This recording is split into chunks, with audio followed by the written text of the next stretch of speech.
Ce samedi 26 juillet 2025, les rebelles du M23 s'emparent encore la localité de Shoa.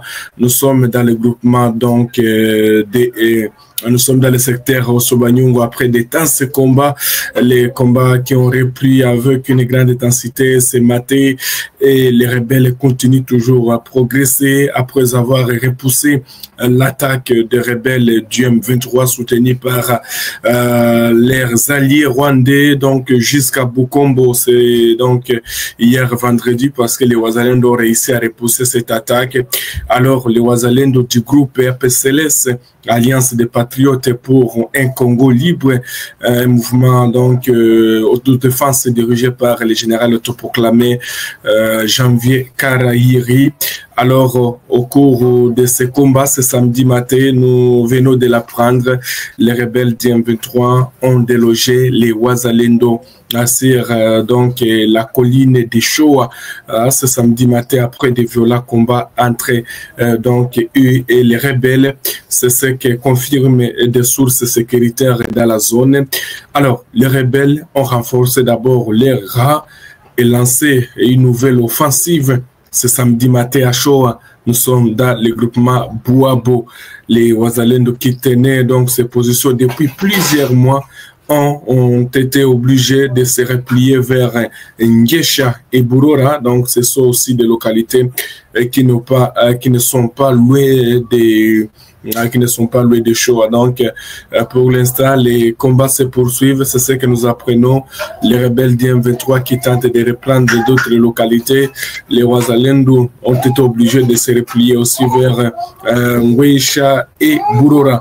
Alors, Shoa, vous devez retenir que Shoa que nous sommes en train de parler, c'est une localité stratégique composée de 3 villages, à savoir il y a Shoa, il y a Muhondo et Chagara. Voilà, donc Shoa, c'est une grande localité aussi, une localité composée de 3 grands villages comme Shoa, Muhondo et Chagara. Voilà, donc les localités là sont sous contrôle des rebelles du M23 soutenus par leurs alliés rwandais. Pour l'instant, les tirs retentissent toujours entre les Wazalendo et ces mêmes rebelles du M23 soutenus par les Rwandais. Vous devez retenir qu'à l'espace de 24 heures, de nouvelles localités passent sous contrôle des rebelles du M23 et leurs alliés rwandais dans les territoires de Massissi. Il s'agit de Moulema aussi. Je vous le disais même dans la première édition que Moulema aussi est tombé sous contrôle des rebelles du M23 dans le groupement de Nyamaboko premier. C'était hier vendredi soir, et Shoa dans le groupement de Bouabo qui peut depuis ce matin. Donc c'est samedi 26 juillet 2025, alors que la situation sécuritaire demeure volatile dans cette partie de la province du Nord Kivu où les armes étaient censées de se taire après la signature de la déclaration des principes à Doha au Qatar entre le gouvernement congolais et les rebelles de l'AFC M23 exigeant la cessation des hostilités sur les terrains. Rien n'est respecté, ce qui semble être loin de la réalité, chers utilisateurs d'Afrique Info de 143 dans les zones à conflit, parce que depuis qu'il y a eu donc cette signature des principes, on dirait rien n'a été fait sur le terrain, parce que les rebelles qui étaient censés même de respecter les sociaux faits, voilà, ils sont en train toujours de reprendre de nouvelles localités, et là, ils sont en train de faire face aux Wazalendo. Alors, le secrétaire même administratif du groupement de Waloa, Yungu, qui a accueilli se déplacer hier, tout abandonné lors de cet exode, plaide pour une assistance urgente en vivre et non vivre. Vous devez retenir que ces derniers temps, les rebelles du M23 soutenu par les Rwandais tentent d'occuper beaucoup d'espace dans les territoires de Massissi, que ce soit dans les Rutshuru d'ailleurs, où des combats étanches ne cessent d'être donc signalés vous devez retenir que ces derniers temps, en tout cas, la situation demeure donc volatile. Alors, d'autres affrontements toujours sont signalés. Aussi, les Wazalendo tentent de se venger de l'autre côté après avoir perdu donc Shoa et Moulema. Les Wazalendo aussi résistent encore aux attaques qui sont en cours parce que la localité de Kazinga, vous devez retenir que Kazinga, c'est une localité qui se trouve dans le secteur Osso Banyungu, territoire de Massissi. Également, c'est le théâtre d'affrontement entre les mêmes rebelles donc de l'AFC 23 et leurs alliés rwandais et les Wazalendo depuis la matinée de ce samedi 26 juillet 2025. Alors, selon des sources proches de la zone des combats, car des tirs aussi retentissent au moment où je suis en train de vous parler, toujours du côté de Kazinga. Nous sommes dans le secteur Osso Banyungu. Alors, des sources en provenance de cette région des combats donc affirment que ce sont les rebelles du M23 et leurs alliés rwandais qui sont venus de Kassopo et ont attaqué tôt matin les positions des résistants Wazalendo à Kazinga et qui bandent dans l'objectif de concourir les localités. Des donations d'armes lourdes et légères sont attendues toujours jusqu'à présent dans la zone de combat. Nous l'apprenons aussi près des sources locales, des sources sécuritaires contactées par Afin Info 43 confirment ces affrontements sans donner plus de détails, mais de sources dans la zone. Il faut savoir que depuis le déclenchement de ces violences armées ce samedi matin, chaque parti gardait donc ou chaque parti campe sur sa position. Les rebelles ne parviennent pas donc à déloger les résistants Wazalendo, malgré qu'il y ait beaucoup de renforts, parce que les rebelles ont apporté beaucoup de renforts de ce côté-là. Tout est, on voulait dire, toutes leurs munitions, tous leurs hommes qui étaient du côté de Kassopo sont descendus pour aller attaquer les positions de Wazalendo du côté, donc du côté de Kazinga et Kibanda. Mais malheureusement, pour l'instant, ils n'ont pas pu réussir à déloger les résistants Wazalendo. Alors, nous allons vous parler aussi de cette information. C'était toujours du côté de Kazinga où cette reprise des hostilités dans cette partie de Massissi plonge la population locale dans la psychose, donc dans la psychose totale, ce qui a affecté également les entités du territoire de Walikale proches des zones de combat parce que Kazinga est en limite avec le territoire de Walikale. Donc quand nous parlons Massissi, c'est un territoire voisin de Walikale, également voisin au territoire de Ruchuru. Alors, ces affrontements comme c'est passé tout juste à la limite entre Massissi et Walikale, les habitants sont obligés, ou les déplacés sont obligés de se rendre dans le territoire de Walikale. Vous devez retenir que le territoire de Walikale, l'Est, reste l'un des territoires les plus vastes de la province du Nord Kivu. Alors, les entités comme le groupement de Walo Yungu reçoivent des déplacés en masse en provenance du secteur Osso Banyungu et celui de Katoyi, un théâtre d'affrontement depuis le début de la semaine entre les rebelles du M23 et leurs alliés rwandais et les Wazalendo. Alors, vous devez retenir que les habitants d'Engulu, nous sommes toujours dans les Massissi, parce qu'à Massissi, ces derniers temps, les Wazalendo ont été voilà, il y a quelqu'un qui nous dit journal de Massissi tombe chez qui? Voilà, je ne dis pas que Massissi tombe, je dis bien que la localité de Shoa est tombée entre les mains de rebelles d'M23. Donc les rebelles d'M23 ont pris le contrôle donc de cette localité de Shoa ce samedi 26 juillet 2025 après des tenses combats.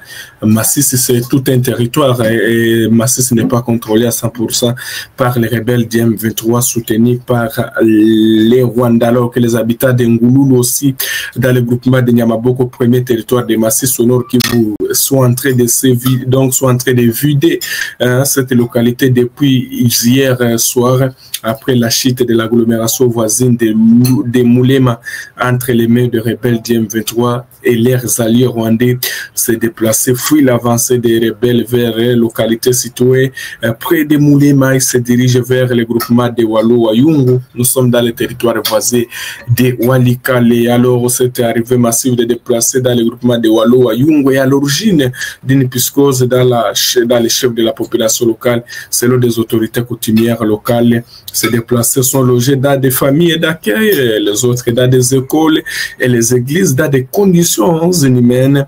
Le secrétaire administratif du groupement Walo-Wayungu qui a accueilli des déplacés, il a tout abandonné lors de cet exode, plaide pour une assistance urgente en vivre et non vivre à leur faveur. Pendant ce temps de détonation d'armes lourdes aussi, légères reprennent aussi. Voilà, nous apprenons aussi dans la zone, d'ailleurs, tout à l'heure, parce que les combats sont intenses dans ces entités, ces derniers temps. Alors, on va se rendre dans le territoire des Massifs de Rutshuru, c'est un territoire voisin aussi où il y a des combats aussi. Donc, depuis qu'il y ait la signature de l'accord de principe, rien n'est respecté, comme je l'ai toujours dit ici dans mes émissions. Alors, vous devez retenir qu'il est du côté de Binza. Voilà, nous sommes dans le territoire de Rutshuru. En tout cas, depuis même avant-hier, à Rutshuru aussi, ça chauffe parce que les rebelles avaient donné les habitants un délai de 25 jours de quitter dans les zones que les Wazalènes contrôlent. Alors, les habitants ne devraient pas quitter parce qu'il y a aussi la présence des Wazalènes. Alors, les rebelles ont lancé des offensives en vue de reprendre le contrôle aussi des résistants Wazalènes. Mais les Wazalènes tiennent toujours dans le territoire de Rutshuru parce que depuis jeudi dernier, de nombreux civils des villages comme Nyabanira, Kassave et Makoka fuient massivement les affrontements violents qui secouent cette région située à quelques kilomètres à l'est de Kisharo dans le groupement de Binza au territoire de Rutshuru. Nous sommes dans la province du Nord Kivu. Alors, des combats qui ont débuté en début de la semaine opposent les rebelles du M23 soutenus par l'armée rwandaise aux combattants Wazalendo, selon des sources locales, des civils innocents ont perdu leur vie dans ces attaques des rebelles et ces civils qui sont soupçonnés d'être donc des œuvres de l'air, les autres sont soupçonnés d'être des Wazalendo. Alors, d'après les mêmes sources, des pertes humaines ont été signalées parmi les civils à Kassave. Au moins deux d'entre eux ont perdu la vie. Donc, ils ont été soupçonnés d'être à Kovina, donc en collaboration avec les Wazalendo, alors qu'ils rentraient dans leurs activités agricoles. À Nyabanira, une famille entièrement donc a perdu sa vie toujours dans cette circonstance. Cette stratégie engendre une panique inquiétante parmi la population locale, poussant de nombreux habitants à fuir. Donc, certains se dirigent vers Kiseguru, les autres vers Kiwanja Centre, les autres prennent la direction de Kisharo, les autres de Nyamilima, tandis que d'autres cherchent à se réfugier vers l'Ouganda parce que lorsque nous parlons de Kisharo, le Kiseguru, ce sont donc des localités qui sont toujours en limite avec l'Ouganda. Alors, les gens qui sont là, parce que aussi, il y a toujours eu des affrontements. Là, nous ne sommes pas dans la chefferie de Bwito. Là, nous sommes dans le groupement de Binza. Voilà, c'est les tronçons qui vont vers Ishasha Kiseguru. Alors que la frontière congolo-ougandaise se trouve aussi au niveau de Ishasha. C'est pourquoi les autres fuient et donc ils quittent les zones puisqu'il y a l'intensité des combats. Alors, les toujours à faire ou à intensifier leurs opérations. Alors, ces citoyens dépourvus des moyens nécessaires nécessitent une assistance urgente de la part des organisations donc humanitaires, mais l'accès aussi est difficile pour les humanitaires. Imaginez-vous dans une zone de combat, toujours les humanitaires aussi ne parviennent pas à accéder. Par ailleurs, d'autres sources non vérifiées affirment que ce déplacement massif de la population donc est contré par les éléments du M23 afin de faciliter leurs opérations dans cette zone considérée comme bastion du Wazalendo, voire même des FDLR qui l'ont toujours, qui disent malgré les appels à la paix, les tensions militaires persistent donc à l'est du Congo, et c'est malgré les efforts diplomatiques en cours. Chers téléspectateurs d'Afro Info 243, tout laisse à croire, hein? Donc peut-être à des combats toujours chaque jour parce que rien n'est respecté, que ce soit donc la signature de principe qui a été signée, les combats s'intensifient. Merci et merci d'avoir été là pendant toutes ces minutes. On se retrouve dans les heures qui suivent pour d'autres nouvelles. Donc merci de nous choisir. Également, ne manquez pas à liker, à partager, ça nous fera du plaisir. Nous vous souhaitons tous de passer un excellent week-end et de rester connectés sur Afro Info 243, les informations continuent. Nous sommes arrivés à la fin de cette édition. Merci à vous de nous avoir suivis jusqu'ici. Si vous avez apprécié ces contenus, n'oubliez pas de vous abonner à notre chaîne, d'activer la cloche de notification pour ne rien manquer de nos prochaines vidéos. Likez et partagez cette vidéo. On se retrouve très prochainement. À bientôt.